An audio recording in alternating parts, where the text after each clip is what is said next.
Anyway, so VR, been playing that, loving it. Like I said, I nabbed the VR bundle, the 2 games, the Move controllers, and the camera for like $260 was the deal that Newegg had going, and it was like $280 after tax. If you see something like that during the holiday season, I highly recommend you nab it, because I can only imagine. I love Skyrim. I can only imagine how Skyrim's going to play in VR, even if it's just like using a controller and be able to look around and stuff. So I'm having a blast with Borderlands. I'll probably play it through VR. I probably won't platinum it in VR, but I'll beat it. So no, you got to platinum VR. I just recommend checking out. You're contractually obligated to. Also, Persistence. There's a demo for Persistence, which is kind of like a roguelike. That game looks cool. You should check out. It might be it might cause me a little bit of anxiety, but I'm still want to play it and try it, because I just want to like support the medium. And don't get too far in Tetris Effect. I'll talk to you about anxiety. So other than VR, I've been I picked back up Neverwinter, the MMO, the free to play MMO, because I was talking to Jeff about games we can play, and he's like, "Oh, I'm downloading it," and I'm like, "Well, shit, now I better download it." So he's been plowing through it. He's got one character level 60, and he's working on other stuff, and so I picked that back up. I got to get a character to level 60. So me, him, and Jason are like, we only play our second character. We have to get to 60 for the trophy, like when we're on. And when each other are on. And so it's a lot of fun. That game's, if you like World of Warcraft and you're looking and you're not playing on PS4 anymore, you can check it out on PS4. I mean, it's not like exactly the same, but it's similar enough to where you can like, you can have a good time with it. It gives you that, like, it kind of scratches that itch. Yeah, exactly. If you don't have a way to play World of Warcraft or another MMO. You're only on console. It's good. I like it. It is a good game. And like I said, it's free to play. I mean, they do have like, they got like a VIP type thing where you pay. I think it ends up being like $8 or $9 a month, and you get like a loot box, and then like a key to open the loot box, and you get certain perks.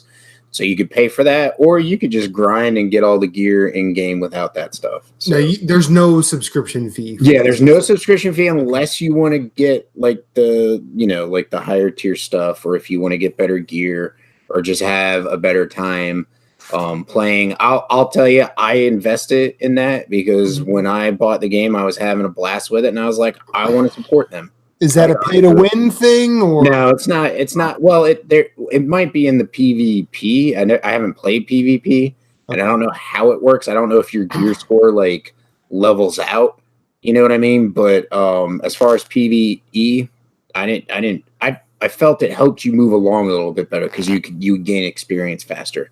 Okay. So but anyways, it's like Warframe in that respect. Yeah. It's not. Yeah, I don't feel it's pay to win. I mean, it might be if you actually like look into it. I just don't feel it's that way. Okay. And I've been playing that. I went back to Hyper Life Drifter. I'm enjoying that game. I'm enjoying that game more this time playing it than I did the first time I tried it. I just don't think I was in the mindset and wasn't like processing the controls completely. So now I'm having a lot more fun with the controls with that game. So I'm looking forward to playing that. Haven't gotten back to Ape Out. I need to get back to Ape Out. And that's pretty much it. And I'll probably be riding the Neverwinter train until Division 2 launches on Friday, and then it'll be nothing but that. Now, we'll be talking a lot about Division 2. So anyways, that's pretty much what I've been playing. So before we move to the next topic, can I jump back to what Moose was talking about? Sure. That's okay. Yeah. So as like a technology fan, I've been super excited for VR. I've not jumped in yet because there just hasn't been enough for me personally yet to make that purchase. But I've been following it and cheering for it. And I feel that 2019 is like the year I might jump in. I think there's enough of a backlog and enough coming out that it's just in a really exciting place for me. I was talking about a couple of the VR games that I'd seen for this year. The Insomniac one looks really good. Ready at Dawn have one as well, and the Twisted Pixel one, for the Splosion Man devs, that looks so good. Yeah. And like all these games that I'm seeing, like these, I guess, larger experiences, like more game length games, are really really making me excited to jump in. So I've been keeping an eye on prices, and it's just, I think I'm really happy that it's gotten to this place. I've never thought it was a gimmick. A lot of people thought that VR was just totally gimmicky. I think that with, like, even though PSVR is quote unquote the least technologically advanced of the headsets, it has by far the biggest install base, and it is getting exclusive titles. Like Borderlands VR is exclusive for a while, and Astrobot. yeah, like it's a really cheap way to jump in. And the nice thing about that is, like, with having such a large install base, is it has a cheaper cost to entry. Mm-hmm. A lot of people who want to play VR, right? Like there is an Oculus standalone one now, but I'm really excited to see like all these excellent games from big studios too, right? Like Insomniac is a big studio. A big name in the industry, I mean, right? So for them to be jumping in now, it's super exciting. So I'm really happy with where it's at right now. And, also, I think talking about jumping in now, there's also an improvement to the headsets. So like Vive refreshed theirs. Yeah, like there's an improvement. Like Jeff was telling me about this. Like now the VR, if you buy it like a newer version, the pass through. So basically, like you got to plug it into the PSVR box and then it plugs in your TV. The pass through is now HDR supportive for like people that have that on their TV. The previous version was not. The visor is now like adjustable, like moving it back and forth on your face. Yeah. And then the headphones, now you have like little things on the side where you can actually plug your headphones in when you're done using them. I didn't even mention that, but like it is totally immersive. Like you're just sitting there and like wearing the headphones, having the visor on, like you're just like, wow, this is crazy. And I could totally see how somebody could lose track of time. Like you can totally lose track of time and just be like, what is going on? So I kind of want to get Skyrim, but I'm afraid of getting Skyrim. But like you got me excited for some of the games that you've mentioned. There's excitement I have for like a lot of the games that are already out. I do agree with you. I feel like it's nice to see like a lot more developers doing like longer games, you know what I mean? Like, or more traditional time games. Because I feel like Astrobot, if you just played through it, you'd probably be done, in like 10, 15 hours. And Borderlands, probably the longest of the experiences that I own. I mean, Beat Saber's pretty endless. I don't think if you practice enough, you could probably beat it in like 20 hours or something like that. So it'll be cool to see. There's one coming from Ubisoft as well. I mentioned a little earlier. It's called Space Junkies, I think. Yeah. It's a 1v1 or 2v2 shooter, basically, and it looks like a total blast. Like it looks like so much fun, and like these are it looks good. I think I'm going to jump in this year. I do want to say that I've heard from our buddy Jurgen about is it Firewall? If you're looking in if you're looking for VR, I hear that is awesome if you love Siege, Rainbow Six Siege. Like it is just awesome. So I do love Siege. I mean, I remember when early on in the life cycle of Platinum Achievements, we had a nice big VR deep dive because everything had started to come around. And we were like, it was one of those things that me remembering VR from the 90s and how shitty that was, I was definitely more skeptical about it. And then when I went to New York with Moose and tried Eve Valkyrie there, that was when I just like, okay, here's a use case. And I just kind of had to wait for the money to be right. And I'm seeing a lot of articles, and I'm actually glad these articles are coming out saying VR is good now. Yeah. And I think it's kind of a weird. It's not. I don't want to say it's a misnomer, but if you jump in now, you actually have games. Mm-hmm. You're not waiting for stuff to come out. People have done good things in VR. Now, are there things that are forward thinking and moving the needle? Nothing has really done that since.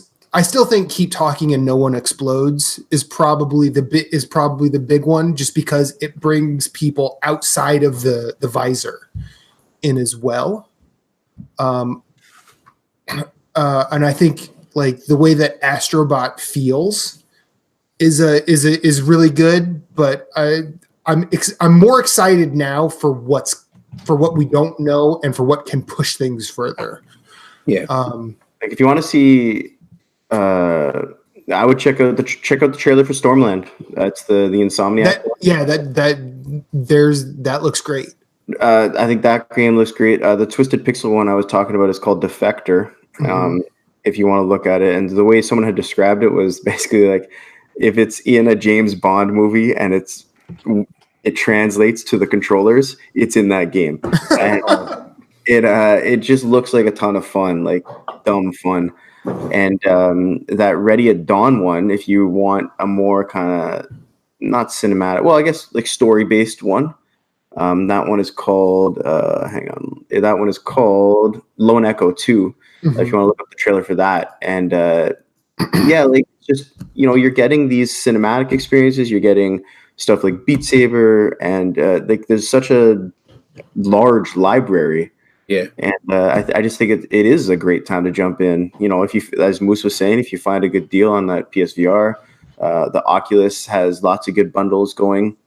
If you got the rig to run it, you can get an HTC Vive. That's the best one on the market. But yeah, there's a lot of options for you, and there's a big library for you to immediately start playing when you do get that headset. I mean, I really think that as long as you're not one of those people who thinks the only way a video game can be good is if it's like photorealistic. Yeah. No. If that's your opinion on games, don't get a VR. No. Don't get a PSVR. Don't get a VR in general. Because at that point, it's just like that's like the person who says, "Oh, I want to be in the movie, not play the game." Yeah, like you're looking for something that probably just, I don't know if it'll ever be there, to be honest with you. But go ahead. I feel like that's one of like the only downfalls of the VR is just it's 780p, so like it can look a little rough around the edges here or there. But like once you get moving with the game, like you don't really notice it. I will say like I did notice it playing Rez. And it's got like you're like flying through a tunnel, and it's just like a straight blur. When I'm sure like if you played it on your 1080p screen or whatever, you would actually see the lines a little bit clearer. So some things can be an issue like that, but like I was saying, like you after a while you just don't care. Like I don't care. Like Borderlands still looks good. It doesn't look the best, but it looks good and it's enjoyable and it's a lot of fun to shoot using using your head to like actually look at a target and be able to shoot at a target, like to shoot where you're looking is freaking awesome. So, yeah, it's weird how perfect that is, right?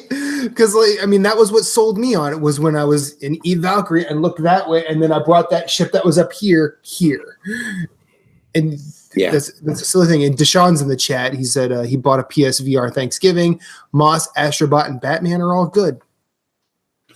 But enough about VR, which I recommend you also check out Best Buy. Best Buy runs. I think they're still running, like they're testing it, so you can I think they still have demos. Check the VR demo at Best Buy. Check it out. I'm sure they're running one of the better discs. Like. The demo disc 3 is awesome because it's got the battle zone I was talking about, the tank game. It's got Astrobot on it. I don't think it has Beat Saber because obviously they're not going to set up, unless they do set up the move for you to use the Beat Saber, because that'd be crazy to try and have people not like knock each other out. But it's a busy Sunday at a Best Buy and people that play. That'd be crazy.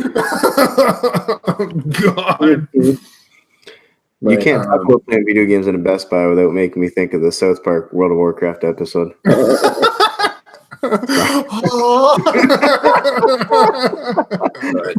you haven't watched that, yeah, you have to. Sword of a Thousand Truths. Oh, you have to watch that if you haven't. How do you give somebody an item you're carrying?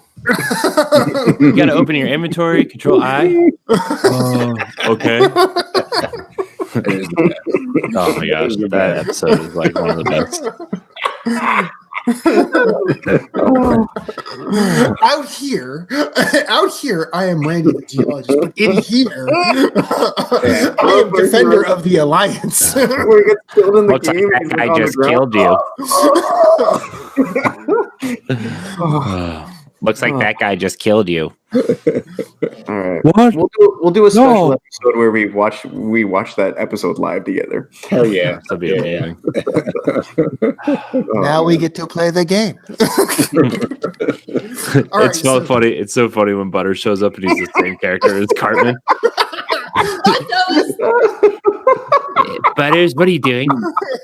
How about World of Warcraft, like you said? Butters, everybody knows I'm the dwarf character. Pick another one. Yeah, I like Hello Kitty. I just love when they're like in that little meeting. He's like, I'm not playing World of Warcraft. Butters, you're on your computer every night. Yeah, but I'm playing Hello Kitty Island Adventure. Butters, go to the store and buy World of Warcraft. And join the online sensation before we fucking murder you. Or then that guy, oh wait, no, that's the Lord of the Rings one, where the guy shows up dressed like a stormtrooper.